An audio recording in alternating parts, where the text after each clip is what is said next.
সুপ্রিয় শ্রোতা, গল্প পাঠের আসর চ্যানেলে শুনতে যাচ্ছেন সৈয়দ মুজতবা আলী রচিত দেশ বিদেশে বইটির দ্বিতীয় পর্ব। আমি ওয়ারা কারিম, সাথে থাকুন। সর্দারজি যখন চুল বাঁধতে, দাড়ি সাজাতে আর পাগড়ি পাকাতে আরম্ভ করলেন, তখনই বুঝতে পারলাম যে পেশাওয়ার পৌঁছতে আর মাত্র ঘণ্টাখানেক বাকি। গরমে, ধুলোয়, কয়লার গুঁড়োয়, কাবাব রুটিতে আর নানাভাবে আমার গায়ে তখন আর এক রত্তি শক্তি নেই যে বিছানা গুটিয়ে হোলডল বন্ধ করি।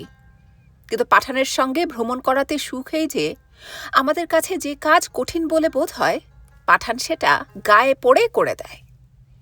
গাড়ির ঝাঁকুনির তাল সামলে দাঁড়িয়ে দাঁড়িয়ে উপরের বাঙ্কের বিছানা বাঁধা আর দেশলাইটি এগিয়ে দেওয়ার মধ্যে পাঠান কোনো তফাৎ দেখতে পায় না। বাক্স তরঙ্গ নাড়াচাড়া করে যেন অ্যাটাচি কেস।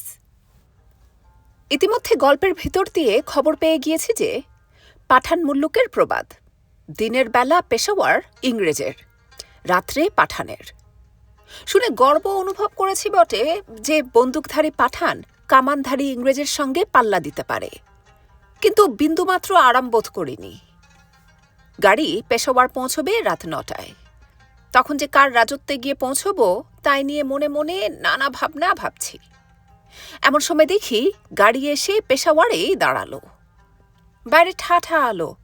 9টা বাজলো কি করে, আর পেশাওয়ারে পৌঁছলুমই বা কি করে? এক টানা মুসাফিরের ধাক্কায় মন তখন এমনই বিকল হয়ে গিয়েছিল যে শেষের দিকে ঘড়ির পানে তাকানো পর্যন্ত বন্ধ করে দিয়েছিল। এখন চেয়ে দেখি সত্যি 9টা বাজে। তখন অবশ্য এসব ছোটখাটো সমস্যা নিয়ে হয়রান হবার ফুরসত ছিল না। পরে বুঝতে পারলুম পেশাওয়ার এলাহাবাদের ঘড়ি মাফিক চলে বলে কাণ্ডটা খুবই স্বাভাবিক ও বৈজ্ঞানিক। তখন আবার জুন মাস। প্ল্যাটফর্মে বেশি ভিড় নেই। জিনিসপত্র নামাবার ফাঁকে লক্ষ্য করলুম যে 6 ফুটি পাঠানদের চেয়েও এক মাথা উঁচু এক ভদ্রলোক আমার দিকে এগিয়ে আসছেন। কাতর নয়নে তার দিকে তাকিয়ে যতদূর সম্ভব নিজের বাঙালিত্ব জাহির করার সঙ্গে সঙ্গেই তিনি এসে উত্তম উর্দুতে আমাকে বললেন তার নাম শেখ আহমদ আলী। আমি নিজের নাম বলে এক হাত এগিয়ে দিতেই তিনি তার 2 হাতে সেটি লুফি নিয়ে দিলেন এক চাপ, পরম উৎসাহে গরম সম্বর্ধনায়। সে চাপে আমার হাতের 5 আঙুল তার 2 থাবার ভিতরে তখন লুকোচুরি খেলছে। চিৎকার করে যে লাফ দিয়ে উঠিনি তার একমাত্র কারণ বোধ হয় এই যে তখনও গাড়ির পাঠানের 2টো আঙুল উড়ে যাওয়ার গল্প অবচেতন মনে বাসা বেঁধে অর্ধচেতন সহিষ্ণুতায় আমাকে উৎসাহিত করছিল। তাই সেদিন পাঠান মুল্লুকের পয়লা কেলেঙ্কারি থেকে বাঙালি নিজের ইজ্জত বাঁচাতে পারল।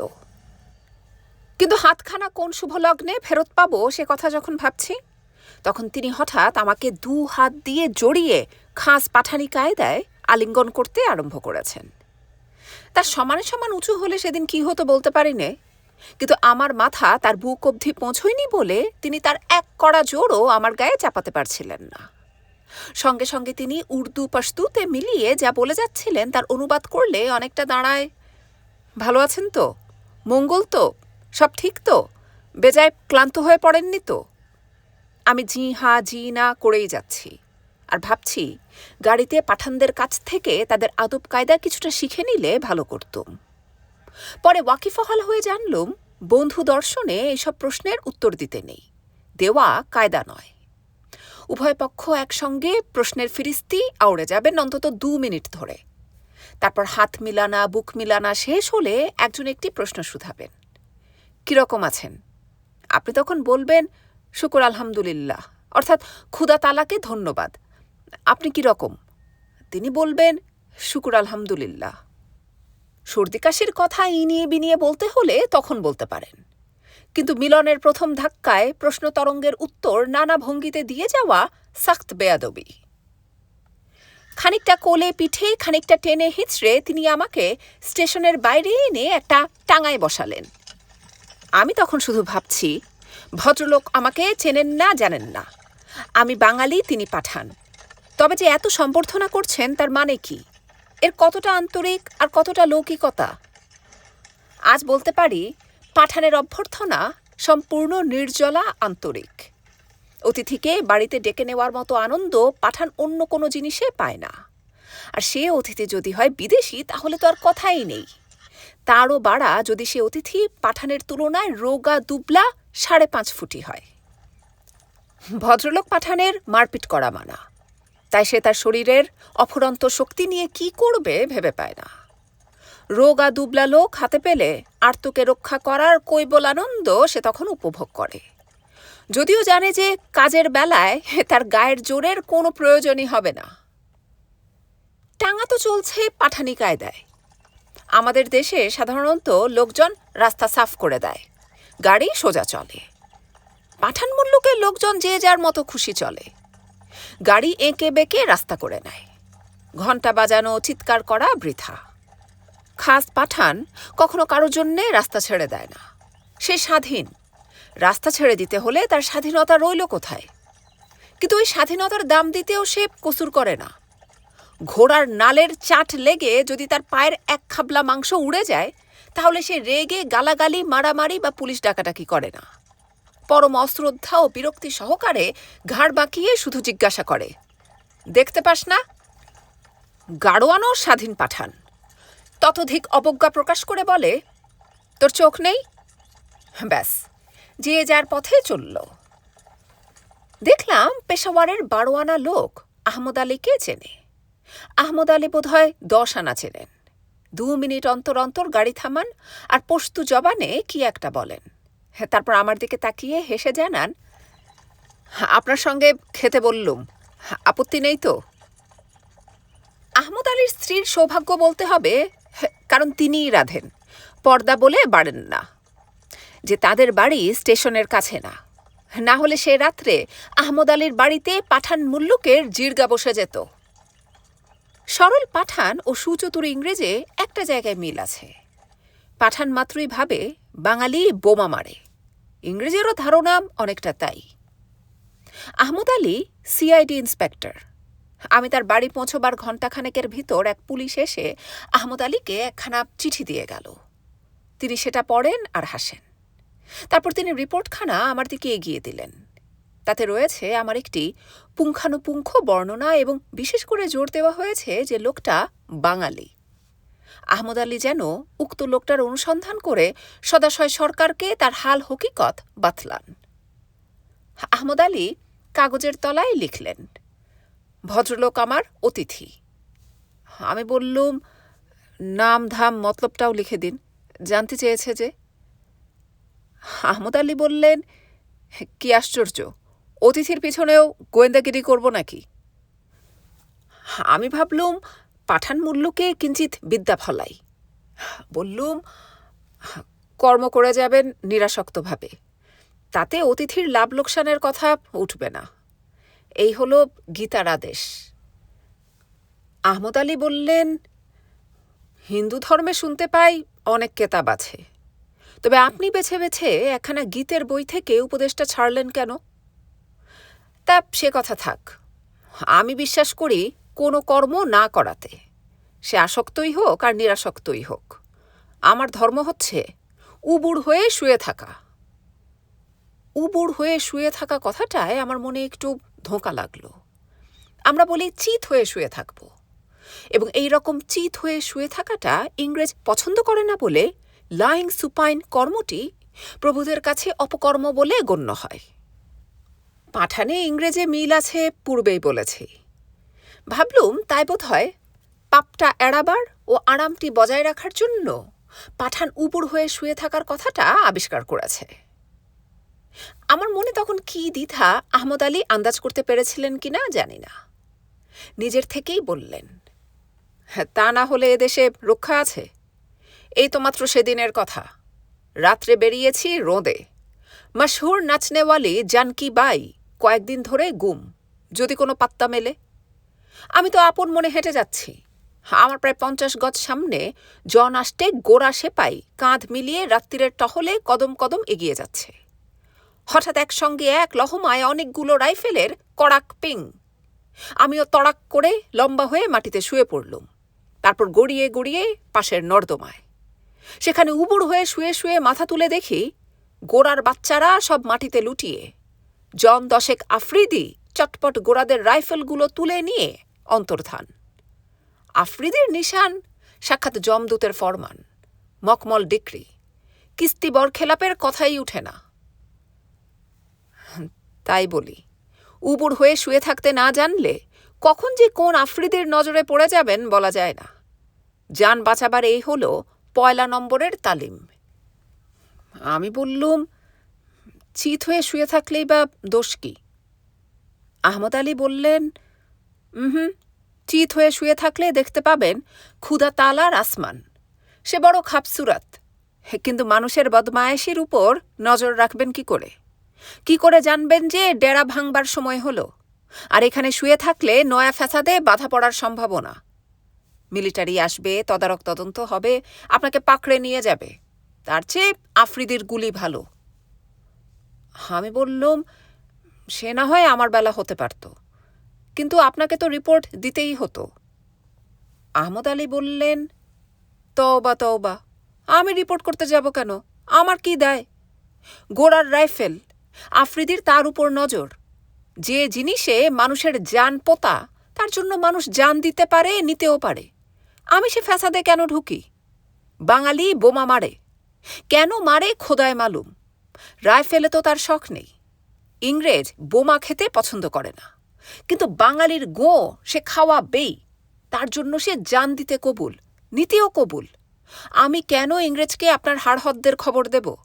জান লেনদেনের ব্যাপারে তৃতীয় পক্ষের দূরে থাকা উচিত। আমি বললুম, হক কথা বলেছেন। রাসেলেরও ওই মত। ভ্যালুস নিয়ে নাকি তর্ক হয় না। ইংরেজ পাঠানে বিস্তর মিল দেখতে পাচ্ছি, কিন্তু বাঙালি কেন বোমা মারে সে তো অত্যন্ত সোজা প্রশ্ন। স্বাধীনতার জন্য। স্বাধীনতা পেয়ে গেলে সেটা বাঁচিয়ে রাখার জন্য রাইফেলের প্রয়োজন হয়। তাই বোধ করি স্বাধীন আফ্রিদির কাছে রাইফেল এত প্রিয় বস্তু। আহমদ আলী অনেকক্ষণ আপন মনে কি যেন ভাবলেন। বললেন, কি জানি স্বাধীনতা কিসের জোরে টিকে থাকে, রাইফেলের জোরে না বুকের জোরে? আমি পরশুদিনের একটা দাঙ্গার কথা ভাবছিলুম। জানেন বোধহয়, পেশাওয়ারের প্রায় প্রতি পাড়ায় একজন করে গুন্ডা সর্দার থাকে। 2 পাড়ার গুন্ডার দলে সেদিন লাগলো লড়াই। হ্যাঁ না, গোলাগুলির ব্যাপার নয়।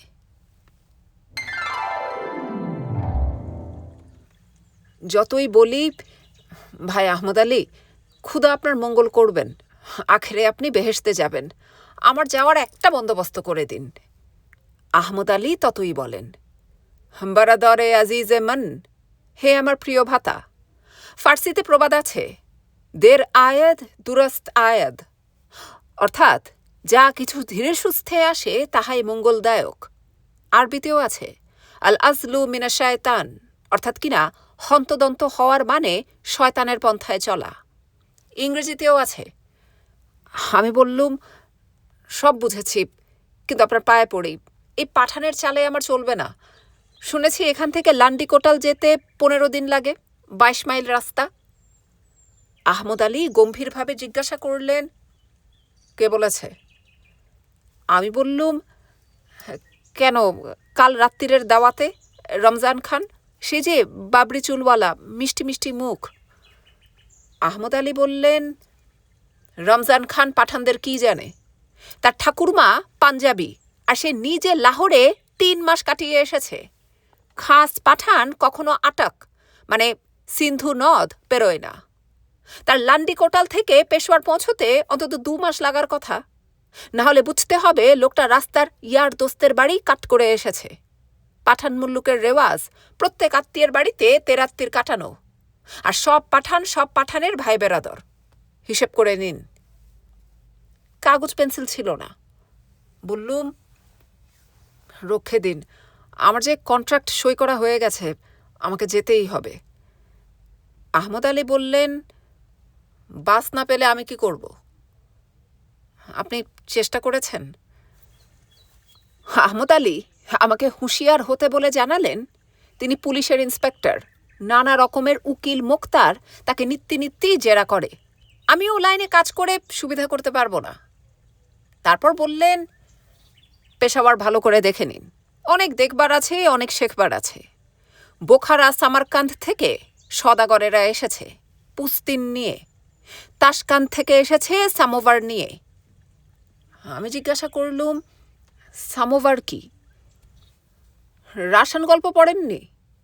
সামোভার হচ্ছে ধাতুর পাত্র, টেবিলে রেখে তাতে চায়ের জল গরম করা হয়। আপনারা যেরকম মিং বংশের ভাস নিয়ে মাতামাতি করেন, পেশাওয়ার, কান্দাহার, তাশকান্দ, তুল্লা সামোভার নিয়ে সেরকম লড়ালড়ি করে কে কত দাম দিতে পারে। সে কথা আরেকদিন হবে।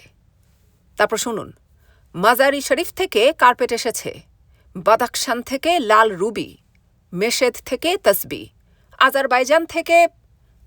আমি বললুম, থাক থাক, আরও কত কি। তারা উঠেছে সব সরাইয়ে, সন্ধ্যাবেলায় গরম ব্যবসা করে, রাত্রিরে জোর খানাপিনা, গান বাজনা, কত হই হল্লা, খুন খারাপি, কত রকম বেরকমের পাপ। শোনেননি বুঝি? পেশাওয়ার হাজার পাপের শহর। মাসখানেক ঘোরাঘুরি করুন যে কোনো সরায়ে, ডজন খানেক ভাষা বিনা কসরতে, বিনা মেহনতে শেখা হয়ে যাবে। পশতু নিয়ে আরম্ভ করুন, চট করে চলে যাবেন ফার্সিতে, তারপর জগাই তুর্কি, মঙ্গল, উসমানলি, রাসান, কুর্দি, বাকিগুলো আপনার থেকেই হয়ে যাবে। গান বাজনার আপনার বুঝি শখ নেই? সে কি কথা! আপনি বাঙালি, টাগোর সাহেবের গীতাঞ্জলি, গার্ডেনার আমি পড়েছি। আহা, কি উমদা বয়েত! আমি ফার্সি তর্জমায় পড়েছি। আপনার তো এইসব জিনিসে শখ থাকার কথা, নাইবা থাকলো। কিন্তু ইদান জানের গান না শুনে আপনি পেশাওয়ার ছাড়বেন কি করে? পেশাওয়ারি হুড়ি 12টা ভাষায় গান গাইতে পারে, তার গাহক দিল্লি থেকে বাগদাদ অবধি। আপনি গেলে লড়কি বহুত খুশ হবে। তার রাজত্ব বাগদাদ থেকে বাঙ্গাল অবধি ছড়িয়ে পড়বে। আমি আর কি করি? বললুম, হবে হবে, সব হবে, কিন্তু টাগোর সাহেবের কোন কবিতা আপনার বিশেষ পছন্দ হয়? আহমদ আলী একটু ভেবে বললেন, আয় মাদার, শাহজাদা ইমরোজ। বুঝলুম এ হচ্ছে, ওগো মা, রাজার দুলাল যাবে আজি মোর। বললুম, সে কি কথা খান সাহেব, এই কবিতা তো আপনার ভালো লাগার কথা নয়। আপনারা পাঠান, আপনারা প্রেমে জখম হলে তো বাঘের মতো রুখে দাঁড়াবেন, ঘোড়া চড়ে আসবেন বিদ্যুৎ গতিতে, প্রিয়াকে এক টানে তুলে নিয়ে কোলে বসিয়ে চলে যাবেন দূর দূরান্তরে। সেখানে পর্বত গুহায় নির্জনে আরম্ভ হবে প্রথম মান অভিমানের পালা। আপনি মাথা পেতে দেবেন তার পায়ের মখমলের চটির নিচে। আমাকেই থামতে হলো, কারণ আহমদ আলী অত্যন্ত শান্ত প্রকৃতির লোক, কারো কথা মাঝখানে কাটেন না।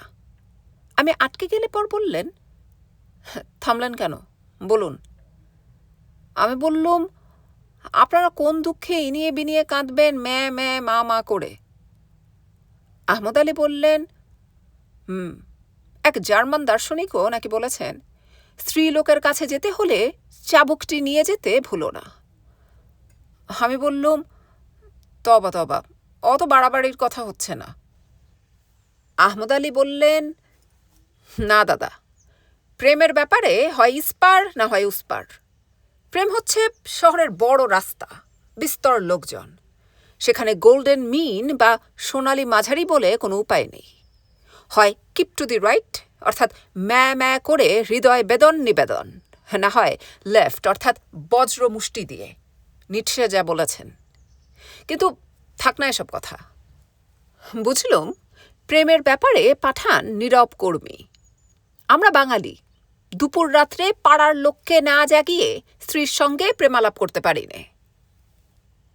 আমার অবস্থাটা বুঝতে পেরে আমাকে যেন খুশি করার জন্য আহমদ আলী বললেন, পেশাওয়ারের বাজারে কিন্তু কোনো গানেওয়ালি নাচনেওয়ালি 6 মাসের বেশি টিকতে পারে না। কোনো ছোকরা পাঠান প্রেমে পড়বেই, তারপর বিয়ে করে আপন গায়ে নিয়ে সংসার পাতে। সমাজ আপত্তি করে না? মেয়েটা 2 দিন বাদে শহরের জন্য কান্নাকাটি করে না? সমাজ আপত্তি করবে কেন? ইসলামে তো কোনো মানা নেই, তবে 2 দিন বাদে কান্নাকাটি করে কি না সেটা বলা কঠিন। পাঠান গায়ের কান্না শহরে এসে পৌঁছবে এত জোর গলা ইদান জানেরও নেই। জানকি বাইয়ের থাকলে আমাকে খুঁজে খুঁজে হয়রান হতে হতো না। হলপ করে কিছু বলতে পারবো না, তবে আমার নিজের বিশ্বাস বেশিরভাগ মেয়েই বাজারের হট্টগোলের চেয়ে গ্রামের শান্তি পছন্দ করে। তার উপর যদি ভালোবাসা পায় তাহলে তার কথাই নেই। আমি বললুম, আমাদের এক বিখ্যাত ঔপন্যাসিকও ওই রকম ধরনের অভিমত দিয়েছেন, মেয়েদের বাজারে বহু খোঁজ খবর নিয়ে। এমন সময় আহমদ আলীর এক বন্ধু মোহাম্মদ জান বাইসাইকেল ঠেলে ঠেলে এসে হাজির। আহমদ আলী জিজ্ঞাসা করলেন, বাইসাইকেল আবার খোঁড়া হলো কি করে? মোহাম্মদ জান পাঞ্জাবি, আমার দিকে মুখ ফিরিয়ে বললেন, কেন যে আপনি এদেশে এসেছেন বুঝতে পারিনি। এই পাঠানরা যে কী রকম পাবলিক নিউসেন্স তার খবর জানতে পারতেন যদি একদিনও আধ ঘন্টার তরে শহরে বাইসাইকেল চড়তেন। 1 মাইল যেতে না যেতে 3টে পাংচার, সব ছোট ছোট লোহার। ভদ্রলোক দম নিচ্ছিলেন। আমি দরদ দেখিয়ে জিজ্ঞাসা করলুম, এত লোহা আসে কোথা থেকে? মুহাম্মদ জান আরও চটে গিয়ে বললেন, আমাকে কেন শুধোচ্ছেন? জিজ্ঞেস করুন আপনার দিলজানের দোস্ত শেখ আহমদ আলী খান পাঠানকে। আহমদ আলী বললেন, জানেন তো, পাঠানরা বড্ড আড্ডাবাজ, গল্প গুজব না করে 1 মাইল পথও চলতে পারে না। কাউকে না পেলে সে বসে যাবে রাস্তার পাশে, মুচিকে বলবে, দাও তো ভায়া আমার পয়জারে গোটা কয়েক পেরেক ঠুকে। মুচি তখন ঢিলে লোহাগুলো পিটিয়ে দেয়, গোটা 10 নূতনও লাগিয়ে দেয়। এরকম 100 লোহা লাগালে জুতোর চামড়া আর মাটিতে লাগে না, লোহার উপর দিয়েই রাস্তার পাথরের চোট যায়। হাফসোল লাগানোর খরচাকে পাঠান বড্ড ভয় করে কি না? সে পেরেক আবার হরেক রকম সাইজের হয়। পাঠানের জুতো তাই লোহার মোজাইক। কিন্তু আসল কথা হচ্ছে, লোহা ঠোকানো না ঠোকানো অবান্তর। মুচির সঙ্গে আড্ডা দেবার জন্য ওই তার অজুহাত। মুহাম্মদ জান বললেন, আর সেই লোহা ঢিলে হয়ে গিয়ে শহরের সর্বত্র ছড়িয়ে পড়ে। আমি বললুম, এতদিন আমার বিশ্বাস ছিল আড্ডা মানুষকে অপকর্ম থেকে ঠেকিয়ে রাখে, এখন দেখতে পাচ্ছি ভুল করেছি। আহমদ আলী কাতর স্বরে বললেন, আড্ডার নিন্দা করবেন না, বাইসাইকেল চড়ার নিন্দা করুন। আপনাকে বলিনি, আল আজলু মিনা শায়তান, অর্থাৎ হন্তদন্ত হওয়ার মানে শয়তানের পন্থায় চলা। তাই তো বাইসাইকেলের আরেক নাম শয়তানের গাড়ি।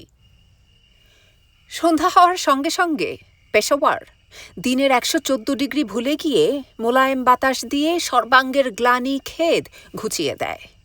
রাস্তাঘাট যেন ঘুম থেকে জেগে উঠে হাই তুলে ঘোড়ার গাড়ির খটখটানি দিয়ে তুড়ি দিয়ে থাকে। পাঠানবাবুরা তখন সাজগোজ করে হাওয়া খেতে বেরোন, পায়ে জরির পায়জার, পরনে পপলিনের শিলওয়ার। তার ভাঁজ ধারালো ছুরির মতো ক্রিজের দুদিক বেয়ে কেতায় কেতায় নেমে এসেছে। মুড়ির ভিতর লাল সুতোর গোলাপি আভা, গায়ে রঙিন সিল্কের লম্বা শার্ট, আর মাথায় যে পাগড়ি তার তুলনা পৃথিবীর অন্য কোনো শিরাভরণের সঙ্গে হয় না। বাঙালির শিরাভরণ দেখে অভ্যাস নেই। টুপি বলুন, হ্যাট বলুন, সবই যেন তার কাছে অবান্তর ঠেকে, মনে হয় বাইরের থেকে জোর করে চাপানো। কিন্তু মধ্যবিত্ত ও ধনী পাঠানের পাগড়ি দেখে মনে হয় ভগবান মানুষকে মাথাটা দিয়েছেন নিতান্ত ওই পাগড়ি জড়াবার উপলক্ষ হিসেবে। কামিয়ে জুমিয়ে গোঁফে আতর মেখে আর সে ভুবনমোহন পাগড়ি বেঁধে খান সাহেব যখন সাঁঝের ঝোঁকে পেশাওয়ারের রাস্তায় বেরোন, তখন কে বলবে তিনি জাকারিয়া স্ট্রিটের পাঠানের জাত ভাই? কোথায় লাগে তার কাছে তখন হলিউডের ইভনিং ড্রেস পরা হিমেনদের দল? ফুরফুরে হাওয়া গাছের মাথায় চিরুনি চালিয়ে, খান সাহেবদের পাগড়ির চূড়ো দুলিয়ে, ফুলের দোকানে ঝোলানো মালাতে কাপন লাগিয়ে, এবং সর্বশেষে আহমদ আলীর 2 কান ছোঁয়া গোঁফে হাত বুলিয়ে নামল আমার শ্রান্ত ভালে, তপ্ত গ্রীষ্মের দগ্ধ দিনান্তের সন্ধ্যাকালে। এ যেন বাংলাদেশের জ্যৈষ্ঠ শেষের নববর্ষণ। শীতল জলধারার পরিবর্তে এ যেন মাতৃহস্তের স্নিগ্ধমন্দ মলয় বাজন। কোনো এক নৃশংস ফারাওয়ের অত্যাচারে দিবা ভাগে দেশের জনমানব প্রাণীপতঙ্গ দলে দলে ভূগর্ভে আশ্রয় নিয়ে প্রহর গুনছিল।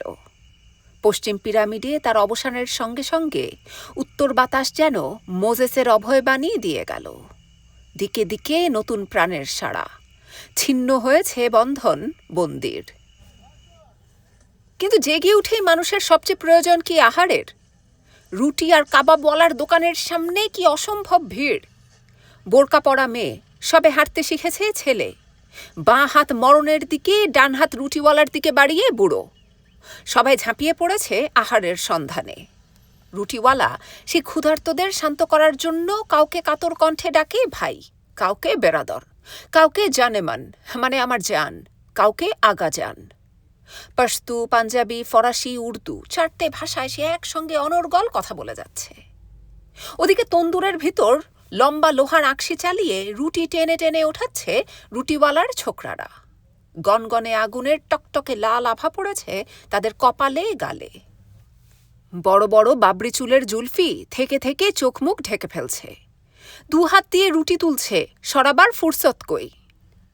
বুড়ো রুটিওয়ালার দাড়ি হাওয়ায় দুলছে। কাজের হিড়িকে তার বজ্রবাঁধন পাগড়ি পর্যন্ত টেরচা হয়ে একদিকে নেমে এসেছে। ছোকরাদের কখনো তন্নি করে জুতকুন জুতকুন, জলদি করো জলদি করো। খদ্দেরদের কখনো কাকুতি মিনতি, হে ভ্রাতা, হে বন্ধু, হে আমার প্রাণ, হে আমার দিলজান, সবুর করো সবুর করো। তাজা গরম রুটি দিই বলেই তো এত হাঙ্গামা হুজ্জত। বাসি দিলে কি এতক্ষণ তোমাদের দাঁড় করিয়ে রাখতুম? বোরকার আড়াল থেকে কে যেন বলল, বয়স বোঝার জো নেই। তোর তাজা রুটি খেয়ে খেয়েই তো পাড়ার 3 পুরুষ মরল। তুই বুঝি লুকিয়ে লুকিয়ে বাসি খাস? তাই দে না। বোরকা পরে ওই যা, তা না হলে পাঠান মেয়েও স্বাধীন। রুটির পর ফুল কিংবা আতর। মনে পড়ল মহাপুরুষ মুহাম্মাদের একটি বচন, সত্যেন দত্তের তর্জমা। জোটে যদি মোটে একটি পয়সা, খাদ্য কিনিও ক্ষুধার লাগি। জুটে যায় যদি 2টি পয়সা, ফুল কিনে নিও হে অনুরাগী।